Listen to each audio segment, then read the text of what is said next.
প্রাচীন মেসোপটেমিয়াকে বলা হয় সভ্যতার আঁতুড়ঘর। কারণ আমরা যে পৃথিবীতে বর্তমানে নগর সভ্যতা তৈরি করেছি, সেই নগর সভ্যতার গোড়াপত্তন বা সূচনা হয়েছিল প্রাচীন মেসোপটেমিয়ায়, যেটা বর্তমান ইরাকের টাইগ্রিস এবং ইউফ্রেটিস নদীর তীরে অবস্থিত, যেটাকে আরবি ভাষায় বলা হয় দজলা এবং ফোরাত নদী। এই টাইগ্রিস ইউফ্রেটিস নদীর বিশাল অববাহিকা এবং সমভূমিতে প্রচুর ফসল উৎপাদন হইতো, যার ফলে মানুষ এখানে স্বাচ্ছন্দ্যে জীবনযাপন করতে পারতো। তার পূর্বের যে যাযাবর এবং স্ট্রাগলের জীবন, সেটা ছেড়ে দিয়ে সে মোটামুটি একটি স্টেবল লাইফ লিড করা শুরু করে, যার ফলে সম্পদের উদ্বৃত্ত বাড়তে থাকে এবং অনেক বেশি মানুষ একটা নির্দিষ্ট জায়গায় একসঙ্গে বসবাস করার কারণে তারা আস্তে আস্তে নগর সভ্যতা তৈরি করতে থাকে।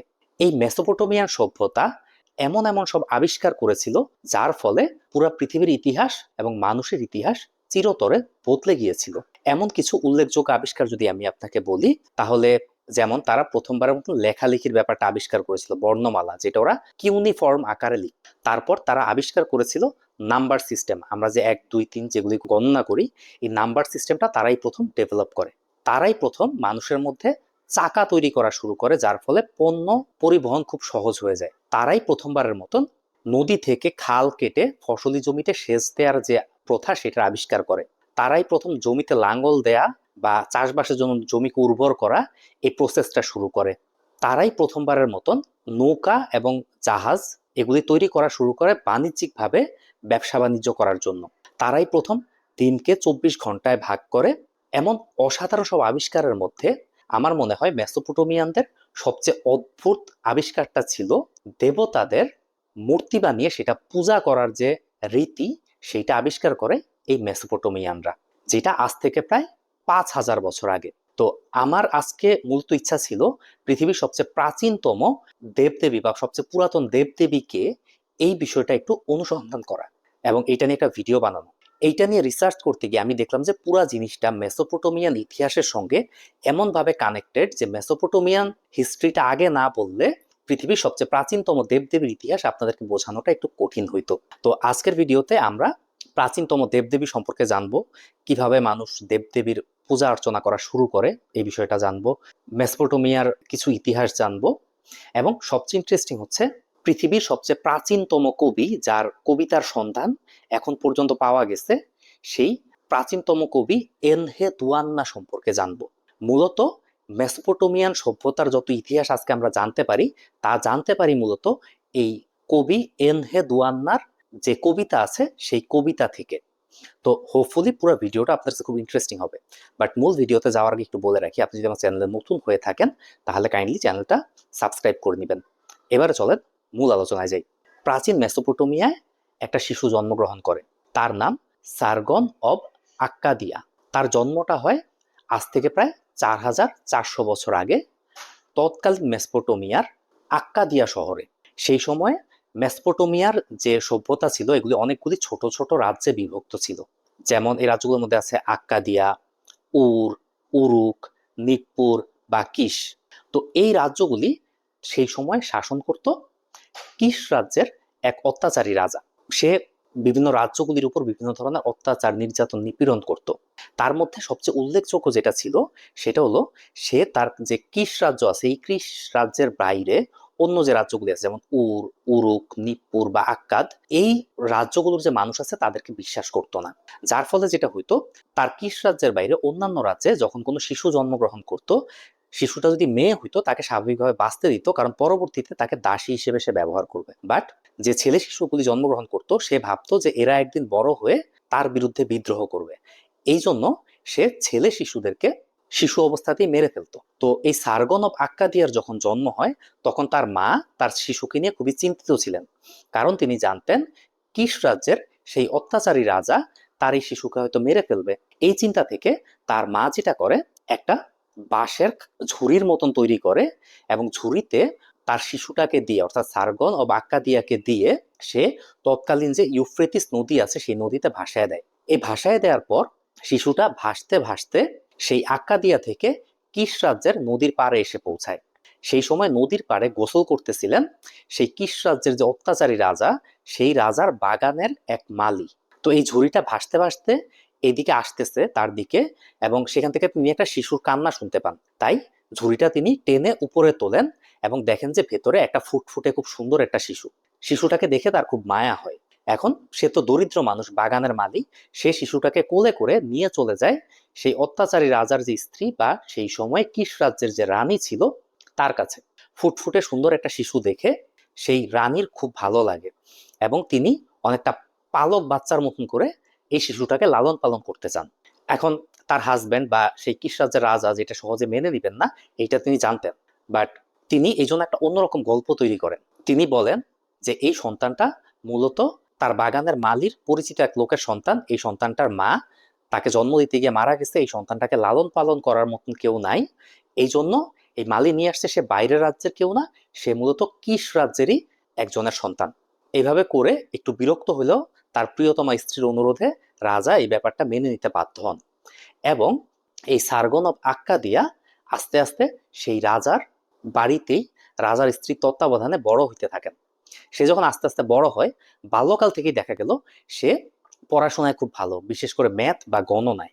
তো সে যখন টিনেজ বয়সে এসে পৌঁছায় তখন সে রাজার সঙ্গে সঙ্গে থাকা শুরু করে, কারণ রাজার পার্সোনাল যে হিসাব নিকাশ ছিল এই বিষয়গুলির জন্য একজন সহকারীর দরকার ছিল।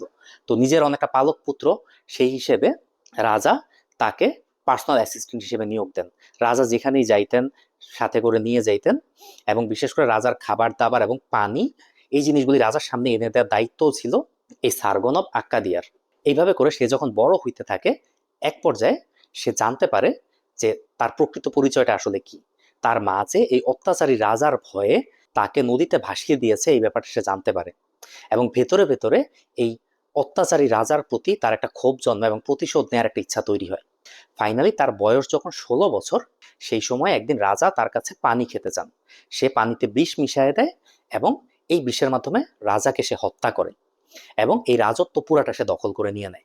এরপর সে যেটা করে, এই যে অত্যাচারী রাজা যত আইন কানুন ছিল এগুলি সব বাতিল করে দেয়, রাজ্যে নতুন আইন তৈরি করে এবং মেসোপটেমিয়ার যে রাজ্যগুলি ছিল ছোট ছোট, যেমন উরুক, আক্কাদিয়া, নিকপুর, তারপর কিশ রাজ্য, এগুলিকে একত্রিত করে একটা ইউনিফাইড সাম্রাজ্য তৈরি করে যেটাকে আক্কাদিয়ান সাম্রাজ্য বলা হয়। এই আক্কাদিয়ান সাম্রাজ্যের অনেক গুরুত্বপূর্ণ অবদান এই পৃথিবীর জন্য আছে, যেগুলি আমরা বই পুস্তকে পড়ি, এগুলিতে আজকে আর না যাই। তো এই আক্কাদিয়া সাম্রাজ্যের যে প্রথম রাজা অর্থাৎ সার্গন অব আক্কাদিয়া, তার একটা মেয়ে ছিল। সেই মেয়েটার নামই হচ্ছে এনহে দুয়ান্না। মেয়েটা দেখতে খুব সুন্দরী ছিল, তার মধ্যে রাজার মেয়ে। স্বাভাবিকভাবেই সে বড় হওয়ার পর অনেক পুরুষই তাকে বিয়ে করতে চাইতো। বাট যে কোনো কারণে হোক মেয়েটা বিয়ে শাদী পছন্দ করতো না, সে বিয়ে শাদী করতে অস্বীকৃতি জানায়। এর বদলে সে যেটা চায় সেটা হলো মন্দিরের সেবা দাসী বা একটা নারী পুরোহিত টাইপের কিছু একটা হইতে। তো সেই সময়ে সেই আক্কাদিয়ান সাম্রাজ্যের সবচেয়ে বড় যে মন্দিরটা ছিল সেটার নাম ছিল ইয়ান্না এবং এই ইয়ান্না মন্দিরে একজন নারী পুরোহিত হিসেবে কাজ করতেন এই এনহে দুয়ান্না। তো তার যেহেতু কোনো সংসার ছিল না, মন্দিরে থাকতেন হাতে অফুরন্ত সময় এবং তিনি ছোটবেলা থেকে পড়াশোনা জানতেন, তাই তিনি একটা পর্যায়ে গিয়ে মন্দিরে বসে কবিতা লেখা শুরু করেন। এই কবিতার মধ্য দিয়ে তিনি মূলত মেসোপটেমিয়ান সভ্যতার যে ইতিহাস এগুলি লিখে রাখা শুরু করেন। তবে সেই সময় কিন্তু কাগজ আবিষ্কার হয় নাই। সেই সময় তিনি লেখালেখি করতেন পোড়া মাটির ফলকের উপরে। ওই যে সুমেরিয়ান বা প্রাচীন মেসোপটেমিয়ানরা যে কিউনিফর্ম আবিষ্কার করেছিলেন লেখালেখির জন্য, সেই কিউনিফর্ম লিপিতে কবিতা লিখে রাখতেন। তো আমাদের তো কথা ছিল প্রাচীন দেবদেবী নিয়ে কথা বলা, কিন্তু আমি কেন এই স্টোরিটা বললাম সেটা একটু পরেই বুঝতে পারবেন। তো এবারে চলেন সেই সময় অর্থাৎ আজ থেকে প্রায় 4400 বছর আগে থেকে আমরা একটু বর্তমান সময় চলে আসি। খুব বেশি দিন আগে না, 1912 সালের কথা। সেই সময় জার্মান একজন প্রত্নতত্ত্ববিদ, তার নাম হচ্ছে জুলিয়াস জর্ডান। তো এই জুলিয়াস জর্ডান ইরাকের বর্তমান যে ওয়ারকা শহর, যেটা ইরাকের রাজধানী বাগদাদ থেকে প্রায় 250 কিলোমিটার দূরে অবস্থিত, সেখানে যে প্রাচীন মেসোপটেমিয়া সভ্যতার উরুক রাজ্য ছিল, এটা কম বেশি সবার জানাই ছিল। কারণ বেবিলনের ইতিহাস, বেবিলন হচ্ছে মেসোপটেমিয়া সভ্যতার শেষ দিকের একটা অংশ। তো তাদের সম্পর্কে অনেক আগে থেকেই তো পৃথিবী জানে। এই ওয়ারকা বা উরুক রাজ্য নিয়ে প্রত্নতাত্ত্বিকদের মধ্যে সবসময় একটা আগ্রহ ছিল। 1850-এর পর থেকেই ইউরোপিয়ান বিভিন্ন প্রত্নতাত্ত্বিকরা এই জায়গাটাকে খনন কাজ করা শুরু করে। এর মধ্যে অনেক কিছু আবিষ্কারও হয়, ওই সভ্যতার অনেক নিদর্শন। তার মধ্যে সবচেয়ে অসাধারণ ডিসকভারিটা হয় এই জার্মান প্রত্নতত্ত্ববিদ জুলিয়ান জর্ডানের হাত ধরে। 1912 সালে তিনি যখন এই উরুক রাজ্যের বিভিন্ন জায়গায় খনন কার্য চালান, তখন তিনি এই ইয়ান্না মন্দিরটা আবিষ্কার করেন, যে মন্দিরটা সেই আক্কাদিয়ান সাম্রাজ্যের একটা প্রাণ কেন্দ্র ছিল, এবং আক্কাদিয়ান সাম্রাজ্যের সেই যে রাজা সার্গন অফ আক্কাদিয়া, বা যাকে সার্গন দ্য গ্রেটও বলা হয়, তার মেয়ে এনহেদুয়ান্না, বা ইতিহাসের প্রথম বা সবচেয়ে প্রাচীনতম নারী কবি যার সন্ধান আমরা জানি বা যার লেখা আমরা পাই, সেই মন্দিরটার সন্ধান পান। শুধু তাই না, সেই মন্দিরের মধ্যে তিনি একটা বিশেষ দেবীর ছবি পান। অন্যান্য অনেক দেবদেবী ছিল ওই মন্দিরের ভেতরে, তবে একজন দেবীর মূর্তি, তার বেশ অনেকগুলি মূর্তি পাওয়া যায়, এবং তার মূর্তিগুলি সবার উপরে থাকতো সবসময়। সো আলটিমেটলি যেটা মনে হয় যে তিনি ছিলেন সব দেবীদের মধ্যে প্রধান দেবী। এইরকম এই মূর্তিটা যখন পাওয়া যায়, প্রথমে এটার নাম দেওয়া হয় দ্য লেডি অফ ওয়ার্কা, বা ওয়ার্কার নারী। এটা ছিল ওই যে ইরাকের যে ওয়ার্কা শহর, সেই নাম অনুযায়ী দেয়া হয়। পরবর্তীতে সেই মন্দিরের ভেতরেই আরো অনেকগুলি পোড়া মাটির ফলক পাওয়া যায়, যেগুলিতে সেই মেসোপটেমিয়ান যে কিউনিফর্ম লিপি ছিল, সেই লিপিতে লেখা বিভিন্ন কবিতা উদ্ধার করা হয়। দেখা যায় প্রতিটা কবিতায় লিখেছেন এনহেদুয়ান্না নামক একজন নারী, এবং সে তার পরিচয়ও দিয়েছে সেই শিলালিপি বা পোড়ামাটির ফলকের ভেতরে। তার পরিচয়টা অনেকটা এইরকম যে সে হচ্ছে, এতক্ষণ আপনাদের প্রথমে যে রাজার গল্পটা বললাম সার্গন অফ আক্কাদিয়া, সে তার মেয়ে, সে তার বাবার ইতিহাস লিখে রাখছে, তার আগে মেসোপটেমিয়ান সভ্যতা, সুমেরীয় সভ্যতা এগুলি কিভাবে তৈরি হলো এগুলি লিখে রাখছে। এবং সবচেয়ে গুরুত্বপূর্ণ যে কাজটা সে করে সেটা হলো এই যে তাদের যে দেবী, যাকে লেডি অব ওয়ার্কা নামে আবিষ্কার করা হলো প্রথমে, সেই লেডি অব ওয়ার্কা প্রকৃত পরিচয়টা সেখানে তুলে ধরে। এই দেবীর নাম হচ্ছে মূলত ইনান্না। এই ইনান্না হচ্ছে তৎকালীন যে মেসোপটেমিয়ান সভ্যতা ছিল তাদের প্রধানতম দেবী, এবং তার পূজা অর্চনা এই মেসোপটেমিয়ানরা শুরু করে খ্রিস্টপূর্ব 3000 সালে, অর্থাৎ আজ থেকে প্রায় 5000 বছর আগে, অন্তত এই এনহেদুয়ান্নার রেকর্ড থেকে যেটা পাওয়া যায়। খুবই ফ্যাসিনেটিং স্টোরি, রাইট? তো এই যে এনহেদুয়ান্নার লেখা 40 থেকে 45টা পোড়ামাটির ফলক, এই ফলকগুলি যখন পাঠোদ্ধার করা হয়, তখন দেখা গেল যে সে ইনান্না নামক যে দেবীর কথা বলতেছে, সে যদিও সবচেয়ে প্রধান দেবী ছিল, বাট সে প্রাচীনতম না। তার বাবা ছিল আনু নামক এক দেবতা, সে হচ্ছে সবচেয়ে প্রাচীনতম দেবতা মেসোপটেমিয়ানদের। তবে আনুর কোনো মূর্তি তারা বানাইতো না। আনুকে তারা অনেক বেশি পবিত্র মনে করত, তার কোনো আকার আকৃতি তারা চিন্তা করতে পারতো না। এবং আনু ছিল সব দেবতাদের দেবতা, মানে উনি থাকতেন স্বর্গে, পৃথিবী পরিচালনার ব্যাপারে তার কোনো হাত ছিল না। পৃথিবী পরিচালনা করত তার মেয়ে ইনান্না। এবং এই ইনান্নার জীবন কাহিনী এটা পুরাটা সেই এনহেদুয়ান্না তার কবিতার মাধ্যমে ফুটিয়ে তোলেন। এত অসাধারণ একটা স্টোরি, মানে এটা আমি কাউকে বিশ্বাস করতে বলতেছি না, আপনারা বিশেষ করে যারা ধার্মিক আছেন, বাট একটা গল্প হিসেবে যদি আপনি এই গল্পটা শুনেন, আপনার কাছে অসাধারণ লাগবে। আপনার কাছে মনে হবে যে রামায়ণ মহাভারত থেকে কোনো দেবদেবীর ইতিহাস আপনি পড়তেছেন, এরকম মনে হবে। তো চলেন এই গল্পটা আগে শুনি। ইনান্নার বাবা ছিলেন সব দেবতাদের দেবতা আনু। আর এই আনু পুরা মহাবিশ্বই, এই পৃথিবী থেকে শুরু করে গ্রহ নক্ষত্র সবকিছু তৈরি করেন। তারপর তিনি পৃথিবীর দায়িত্ব দিয়ে দেন সূর্য দেবতাকে। সূর্য দেবতার কল্যাণে পৃথিবীতে গাছপালা, পশু পাখি, প্রাণী, এমনকি মানুষও তৈরি হয়। তো এই মানুষের মধ্যেই একজন নারী জন্মগ্রহণ করে, তার নাম হচ্ছে নাম্মু।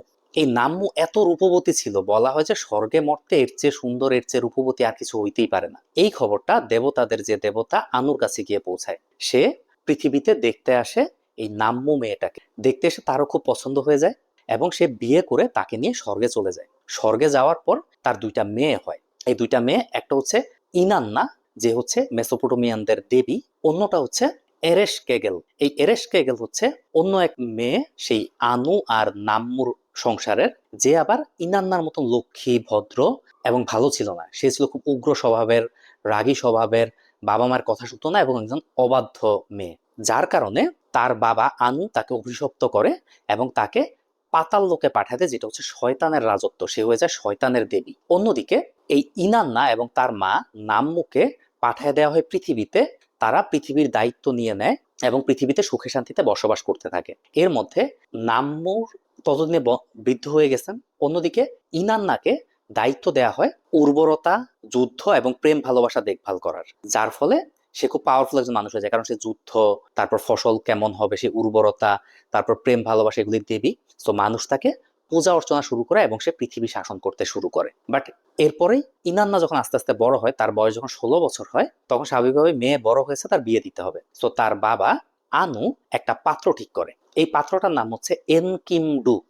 এই এনকিমডু আসলে সাধারণ মানুষ না, সে একজন দেবতা, যে হচ্ছে ফসলের দেবতা। তো এই এনকিমডুর সঙ্গে বিয়ে ঠিক করার কারণ ছিল, এনকিমডু যেহেতু ফসলের দেবতা, অন্যদিকে উর্বরতার দেবী হচ্ছে এই ইনান্না, তাহলে ফসল আর উর্বরতার দেবদেবীর একসঙ্গে বিয়ে হলে পৃথিবীতে সুজলা সুফলা শস্য শ্যামলা হয়ে যাবে, এরকম একটা ধারণা থেকে আনু এনকিমডুর সঙ্গে তার বিয়ে ঠিক করে। বাট এর মধ্যে পৃথিবীতে ঘুরতে ঘুরতে এই দেবী ইনান্নার একটা ছেলের সঙ্গে প্রেম হয়ে যায়, তার নাম হচ্ছে দুমুজি। এই দুমুজি একজন সাধারণ রাখাল বালক, যে অনেক দরিদ্র ঘরের একটা ছেলে ছিল। সে মাঠে তার মেষ চড়াইতে যায়, এমন সময় ইনান্নার তাকে দেখে ভালো লেগে যায়, তাদের মধ্যে একটা প্রেম হয়ে যায়। এখন বাবা যদিও চাচ্ছিলেন যে এনকিমডুর সঙ্গে বা দেবতার সঙ্গে তার বিয়ে হোক, ফাইনালি আদরের মেয়ের জোড়াজুড়িতে তিনি একরকম বাধ্য হন মেয়ের সঙ্গে সেই দুমুজি নামক গরিব রাখালের সম্পর্কটা মেনে নিতে, এবং তাদের আনুষ্ঠানিকভাবে বিয়ে হয়। দেবদেবীরা স্বর্গ থেকে আসে, তাদেরকে আশীর্বাদ করে বিয়েতে। তারপর পৃথিবীর দায়িত্ব মেয়েকে বুঝিয়ে দিয়ে আনু আবার স্বর্গে চলে যান।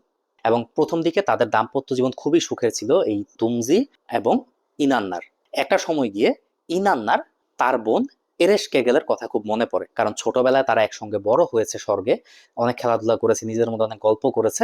তো এই যে স্মৃতিচারণ, এটা করতে গিয়ে তার খুব শখ হয় যে সে পাতালপুরীতে যাবে। সে যেহেতু পৃথিবীর সবকিছু নিয়ন্ত্রণ করে, তাই সে চাইলেই পাতালপুরীতে যাইতে পারে, যদিও তার বাবার একটা নিষেধাজ্ঞা ছিল এই বিষয়ে। তারপরেও সে কাউকে কিছু না জানিয়ে তার স্বামীকে শুধু জানিয়ে সে পাতালপুরীতে চলে যায়।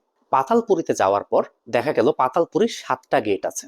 এই 7টা গেট পার হইতে হইলে পৃথিবী থেকে আনা 7টা জিনিস 7টা গেটে জমা দিয়ে যাইতে হবে।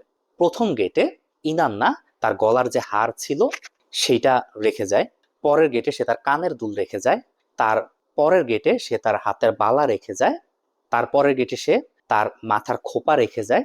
এরকম করে 6 নাম্বার গেটে যখন সে যায়, তখন অলরেডি তার গা থেকে খোলার মতন যা ছিল দেয়া হয়ে গেছে। এখন 7 নাম্বার গেটে বা সর্বশেষ গেটটা পার হইতে হইলে তাকে যে কোনো একটা জিনিস দিতে হবে। এখন তার কাছে আছে 2টা জিনিস। একটা হচ্ছে তার হাতে একটা আংটি ছিল, অন্যটা ছিল তার গায়ের পোশাক। এখন এই আংটিটা কিন্তু কোনো সাধারণ আংটি না, কোনো বিয়ের আংটি না। এটা তার বাবা আনু স্বর্গ থেকে আসার সময় তাকে এটা দেয়, কারণ সে তো মানুষের গর্ভে জন্মাইছে। সো তার ডিরেক্ট কোনো পাওয়ার নাই, তার সকল পাওয়ার পায় এই আংটির কাছ থেকে। এখন হয় এই আংটিটা খুলতে হবে, অথবা তার পোশাক খুলে যেতে হবে। এখন একজন সতীসাধী নারী হিসেবে তিনি তো আর যাই হোক তার পোশাক খুলতে পারেন না। এদিকে বোনের সঙ্গে দেখা করার জন্য এত কষ্ট করে পাতালপুরীতে এসেছেন। সো যেটা হয় যে তিনি তার হাতের আংটি খুলেই ফাইনালি পাতালপুরীতে প্রবেশ করেন এবং বোনের সঙ্গে দেখা করেন। তার বোন তাকে প্রথমে খুব ভালোই আদর আপ্যায়ন করে, খুব সহজভাবে গ্রহণ করে। কিন্তু সে জানতো না যে তার বাবা যে তার বোনকে পাতালপুরীতে পাঠায় দেয় আর তাকে পৃথিবীতে পাঠায়, তাকে এত আদর যত্ন করে, এটা নিয়ে তার বোন এরেশকেগেল তার প্রতি ঈর্ষান্বিত ছিল এবং একটা প্রতিশোধের অপেক্ষায় ছিল। তো এই যে আংটিটা রেখে গেল গেটের মধ্যে, যার ফলে যেটা হয় যে সে এখন আর চাইলেও পাতালপুরী থেকে পৃথিবীতে ফেরত যাইতে পারে না। দিনের পর দিন চলে যায়, আংটিও তাকে ফেরত দেয় না। তার বোন বলে যে আংটি নাকি হারায় গেছে গেট থেকে বা কিছু একটা হয়েছে। আসলে এই বোনটা ইচ্ছা করেই তার আংটিটা সরায় রাখছে, অনেকটা প্রতিশোধ নেয়ার জন্য। এইদিকে এই আংটি ব্যবহার করে তার বোন এরেশকেগেল পৃথিবী ঘুরতে যায়, কারণ এই আংটির পাওয়ারই তো সে পাতালপুরী থেকে বের হইলো। পৃথিবীতে গিয়ে দেখে পৃথিবী খুব সুন্দর একটা জায়গা, সেখানে খুব সুন্দর সুন্দর মানুষরা বসবাস করে, এবং তার বোন ইনান্না এবং তার হাজবেন্ড একটা বিশাল রাজ্য পেয়েছে। এগুলি দেখে সে আরো ঈর্ষান্বিত হয় এবং সে তার বোনকে জানায় যে সে তার একজন প্রতিনিধি পাঠিয়েছিল পৃথিবীতে, গিয়ে দেখে আসছে যে সে যে তার হাজবেন্ডের জন্য এত কান্নাকাটি করে, এখানে তার হাজবেন্ডের কাছে যেতে পারতেছে না। এইদিকে তার হাজবেন্ড আসলে তাকে মোটেও ভালোবাসে না। তার হাজবেন্ড ডুমুজি সে অন্য এক মেয়েকে বিয়ে করছে, অন্য মেয়ে নিয়ে সংসার করতেছে, তাকে সে ভুলে গেছে। এইটা শোনার পরে তার কষ্ট তো আরো বেড়ে যায় ইনান্নার। সে আরো বেশি কান্নাকাটি করতে থাকে, বিমর্ষ অবস্থায় থাকে, এবং সে সিদ্ধান্ত নেয় যে সেই পাতালপুরী ছেড়ে কোথাও যাবে না। একটা অসহায় পরিস্থিতির মধ্যে পড়ে। এইদিকে পৃথিবী থেকে উর্বরতার দেবী চলে গেছে, যার ফলে রাজ্য জুড়ে আর ফসল হয় না, রাজ্য জুড়ে দুর্ভিক্ষ লেগে যায়। প্রজারা ক্ষিপ্ত হয়ে, রাজত্ব তো যেহেতু ইনান্না ছিল না, তাই রাজত্ব ছিল মূলত তার স্বামী ডুমুজির কাছে। রাজাকে মারধর করে তারা রাজ্য থেকে বের করে দেয়। সে উদ্ভ্রান্তের মতন ঘুরতে থাকে। এর মধ্যে এই খবরটা গিয়ে পৌঁছায় সেই দেবতাদের দেবতা আনুর কাছে। সে আরেক দেবতাকে পাঠায় ডুমুজিকে পরামর্শ দিতে যে দেখো, মূল সমস্যা হচ্ছে তার বোন, তোমার যে ওয়াইফের বোন আছে এরেশকেগেল, সে হচ্ছে তার বোন ইনান্নাকে বা তোমার ওয়াইফ ইনান্নাকে আটকায় ফেলছে পাতালপুরীতে। এই পাতালপুরী থেকে সে না আসা পর্যন্ত তুমি তো আসলে এই পৃথিবীতে কিছু ফলাইতে পারবা না, ফসল হবে না, পৃথিবীর সব মানুষ ধ্বংস হয়ে যাবে, সবাই মরে যাবে। এই কারণে দেবতা আবার কিভাবে পাতালপুরীর শয়তানদেরকে ফাইট করতে হবে এবং তাদের কাছ থেকে এই ইনান্নাকে ছিনায় আনতে হবে, এই বিষয়ে তাকে একটা গাইডলাইন দেয়। এই গাইডলাইন ফলো করে সে শয়তানদের সঙ্গে যুদ্ধ করে ডুমুজি, এবং ফাইনালি পাতালপুরীতে গিয়ে ইনান্নাকে উদ্ধার করে নিয়ে আসে। এবং সে বলে যে এতদিন তার সম্পর্কে যা বলা হইতো যে সে অন্য মেয়েকে বিয়ে করছে বা ইত্যাদি ইত্যাদি, এগুলো সম্পূর্ণ মিথ্যা কথা। আসলে এগুলো কিছুই না, তার বোন ঈর্ষান্বিত হয়ে এই কাজটা করছে। এটা জানার পর ইনান্না তার ভুল বুঝতে পারে এবং ডুমুজির সঙ্গে আবার তারা সুখে শান্তিতে বসবাস করতে থাকে। তো এই যে পুরো স্টোরিটা, এটাই পাওয়া যায় সেই এধে দুয়ান্নার সেই যে কবিতা থেকে। তবে এর মধ্যে তারা পৃথিবীতে বসবাস করা শুরু করলেও দেবতা যে আনু, সে তার মেয়ের নিরাপত্তা নিয়ে চিন্তিত ছিল, যার ফলে সেই ইনান্নাকে এবং তার হাজবেন্ডকে তিনি স্বর্গে নিয়ে যান, আর পৃথিবীতে মানুষের জন্য রেখে যান ইনান্নার কিছু মূর্তি। মানুষ যখন তার ভালো ফসল, ভালো সন্তান, জমির উর্বরতা এগুলি যখন আশা করে, তখন সেই ইনান্নার মূর্তির কাছে সে প্রার্থনা করে বা পূজা করে। এই ছিল মোটামুটি সেই প্রাচীনতম দেবদেবীর, যেটা মেসোপটেমিয়ানরা করতো, সেই দেবদেবীর স্টোরিটা। মানে আমার কাছে এটা ধর্মীয় বিশ্বাস না, বরং গল্প হিসেবে খুব ইন্টারেস্টিং লাগলো, তাই আপনাদের সঙ্গে শেয়ার করলাম। তো এই ছিল মোটামুটি পৃথিবীর প্রাচীনতম দেবদেবী অর্থাৎ ইনান্না এবং তার বাবা আনুর গল্প। হোপফুলি এই ভিডিওটা আপনাদের কাছে ইন্টারেস্টিং ছিল, এবং এরকম আরো ভিডিও দেখতে চাইলে আমার চ্যানেলটা সাবস্ক্রাইব করেন, লাইক কমেন্ট শেয়ার করেন। পরের ভিডিওতে আরো কোনো ইন্টারেস্টিং টপিক নিয়ে কথা হবে। ততদিন পর্যন্ত ভালো থাকেন সবাই। আল্লাহ হাফেজ।